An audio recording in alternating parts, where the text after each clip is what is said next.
A young cocoa farmer. Ever dreamt of striking it rich by digging for gold? Well, Kwame did too. But before you grab your pickaxe, this story's got a lesson sweeter than a ripe Ghanaian mango. Buckle up and find out how a young farmer named Kwame outwitted disease, low prices, and even a talking goat, well, maybe not a talking goat, to save his family's cocoa farm. Get ready for laughter, sweat, and a whole lot of chocolate. Kwame squinted through the thick Ghanaian dawn, wiping a bead of sweat already forming on his brow. The humid air clung to him like a stubborn child as he surveyed his inheritance, a sprawling cocoa plantation that stretched as far as the eye could see. His father, a man forged from the rich Ghanaian soil itself, had passed away a moon ago, leaving Kwame with a legacy both heavy and sweet, just like the cocoa pods themselves. "This land is your blood, Kwame," his father's voice echoed faintly in his mind. "Tend it well, and it will tend to you." Easier said than done. Kwame ran a calloused hand across a cocoa pod, its once vibrant green dull and mottled with black. Swollen shoot disease, the bane of every cocoa farmer's existence, had ravaged the plantation. Market prices were plummeting faster than a rogue goat on a sugar binge, and the whispers of easy riches from the illegal gold mines in the next village were getting louder by the day. His neighbor, Kofi, a man perpetually shrouded in a cloud of pipe smoke, emerged from the footpath, a mischievous glint in his eye. "Ah, Kwame, checking on your chocolate soldiers?" Kwame chuckled, the nickname never failing to elicit a smile. "These soldiers are losing the battle, Kofi. Disease, low prices. How long before this whole farm goes belly up?" Kofi's smile disappeared. "The mines, Kwame. Gold nuggets the size of your fist they're finding. Enough to buy yourself a mansion in Accra and forget this backbreaking work."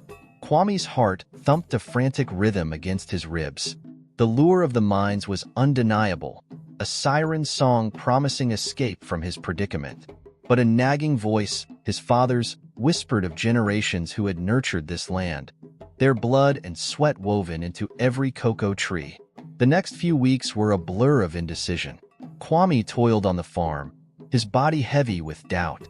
He watched, with a mixture of envy and trepidation, as young men from the village returned from the mines, pockets bulging, their laughter tinged with a hollowness that Kwame couldn't quite place. One scorching afternoon, as Kwame hacked away at a diseased pod, a group of children, their laughter like tinkling bells, emerged from the trees. They were his cousins, their bellies distended with hunger. His aunt, their mother, had succumbed to malaria, leaving them with no one to care for them. A wave of protectiveness washed over Kwame. These children, his family, depended on this land. He couldn't abandon them to chase a fleeting dream of gold. But how could he save the farm? Desperate, Kwame sought out the village elder, Nana Kwesi, a man whose wisdom ran deeper than the Ankabra River. Nana Kwesi listened patiently to Kwame's woes, then chuckled, a low rumble like distant thunder. "The land remembers Kwame," Nana Kwesi said, his voice raspy with age. "It remembers those who respect it, who work with it, not against it." He then outlined a plan, a new method of farming, one that nourished the soil and fought the disease. It was a gamble, but it was Kwame's only hope. The following months were a grueling test of Kwame's resolve. He implemented Nana Kwesi's methods, his back aching, his spirit tested. He bartered with traveling salesmen, his haggling skills sharper than a shea butter knife, securing better prices for his meager harvest. He even convinced the village youth, with promises of shared prosperity, to help him revive the farm. Slowly, almost imperceptibly, things began to change. The cocoa trees, nurtured with care and new techniques, fought back against the disease. New pods, plump and healthy, began to appear. The laughter of children, no longer hungry, filled the air once more. One crisp morning, a group of men arrived in a gleaming car. They were representatives from a fair trade cocoa company, impressed by Kwame's sustainable practices and the high quality of his beans.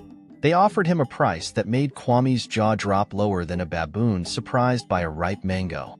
As Kwame stood amidst his thriving plantation, a wave of pride washed over him. He had not only saved his heritage, but he had created a brighter future for his family and his village. He had honored his father's legacy, proving that true wealth lay not in fleeting riches, but in the enduring bond between man and the land. Kwame's story proves that sometimes the sweetest rewards come from the sweat of your brow, not the mud of a mine. So, the next time you bite into a delicious piece of chocolate, remember the journey it took to get there. Now, before you rush out and plant a cocoa tree, though, hey, that's not a bad idea. Hit that like button, leave a comment below about what surprised you most in Kwame's story, and subscribe for more tales that are both entertaining and, dare we say, chock full of wisdom.